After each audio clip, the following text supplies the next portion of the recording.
بسم اللہ الرحمن الرحیم۔ السلام علیکم ورحمۃ اللہ وبرکاتہ۔ حضرت سیدنا امام حسین علیہ السلام کے 100 قصوں میں سے سب سے پہلا قصہ ولادت باسعادت ابو عبداللہ شہید کربلا حضرت سیدنا امام حسین علیہ السلام 5 شعبان المعظم 4 ہجری کو اس دنیا میں تشریف لائے۔ مشکوات شریف میں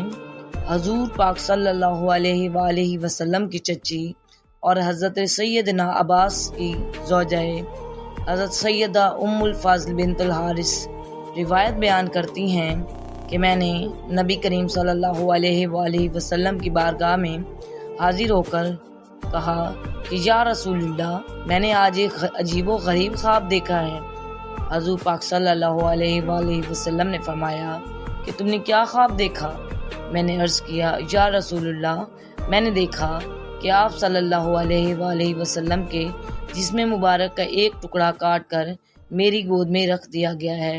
حضور پاک صلی اللہ علیہ وآلہ وسلم نے فرمایا کہ تم گھبراؤ نہیں، یہ تو بہت ہی نیک خواب ہے، اور اس کی تعبیر یہ ہے کہ میری جگر گوشہ فاطمہ رضی اللہ عنہا کہ ہاں ایک بیٹا پیدا ہوگا جسے تم اپنی گود میں لوگی۔ چنانچہ اس واقعے کے بعد جب 4 ہجری میں حضرت سیدنا امام حسین علیہ السلام پیدا ہوئے تو اس وقت آپ رضی اللہ عنہ کے بڑے بھائی حضرت سیدنا امام حسن رضی اللہ عنہ جو کہ والدہ ماجدہ کا دودھ پیتے تھے، تو حضور پاک صلی اللہ علیہ وآلہ وسلم نے حضرت سید امام حسین علیہ السلام کو حضرت ام الفضل کی گود میں ڈال دیا،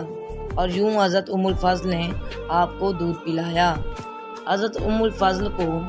حضرت سیدنا امام حسین علیہ السلام سے والہانہ محبت تھی، اور آپ رضی اللہ عنہ نے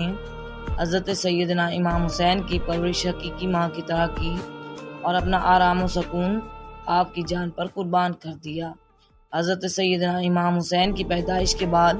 والد ماجد امیر المومنین حضرت علی نے آپ کا نام عرب رکھا۔